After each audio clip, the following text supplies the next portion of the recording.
Ahojte, teraz vám ukážem, ako sa integrujú výrazy pomocou derivácie menovateľa a jedného špeciálneho vzorca.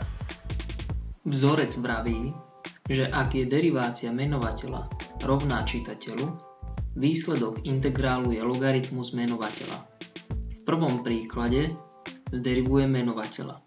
Derivácia je zhodná s čitateľom, výsledok je logaritmus menovateľa plus c. V ďalšom príklade zderivuje menovateľa a dostane minus 5x na štvrtú, ale v čitateľi je 1x na štvrtú.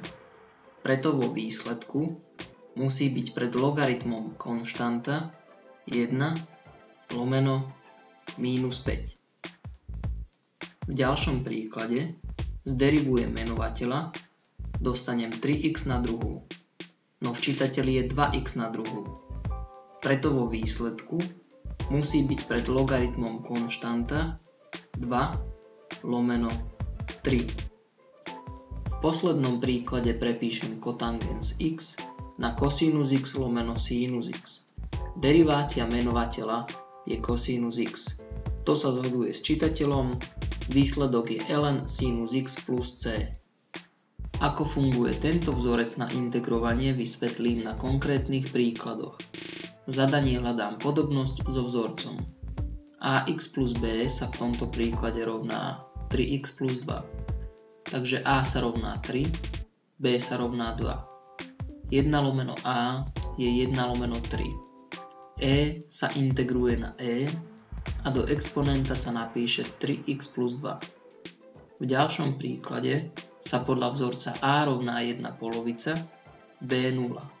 Konštanta sa odpíše, 1 lomeno a je 1 lomeno 1 polovica, sinus sa integruje na minus kosinus a do argumentu sa napíše x lomeno 2. V ďalšom príklade prepíšem zadanie.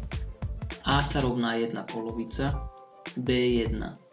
1 lomeno a je 1 lomeno 1 polovica. Integrujem niečo na minus 5. Teda exponent sa zväčší o 1 a výraz sa tým exponentom podelí. V zátvorke bude 1 polovica x plus 1. Na záver upravím výraz. V poslednom príklade je plus x na druhú. To znamená, že vo výsledku sa vyskytne arcus tangens. Zadanie si prepíšem na integrál 1 lomeno odmocnina späť na druhú plus odmocnina 2 krát x na druhú. Takže a sa rovná odmocnina z 2, b 0. 1 lomeno a je 1 lomeno odmocnina z 2. Na pripomenutie, takto sa integruje výraz 1 lomeno a na druhú plus x na druhú. Teda integrál 1 lomeno odmocnina späť na druhú plus odmocnina z 2 krát x na druhú je 1 lomeno odmocnina späť, arcus tangens, odmocnina z 2 krát x lomeno odmocnina späť. Pri integrovaní pomocou derivácie menovateľa treba dať pozor, či sa derivácia zhoduje s čitateľom. Ak nie, je treba pred logaritmus pripísať konštantu. Pri integrovaní pomocou špeciálneho vzorca je treba správne určiť koeficienty a b a zintegrovať funkciu.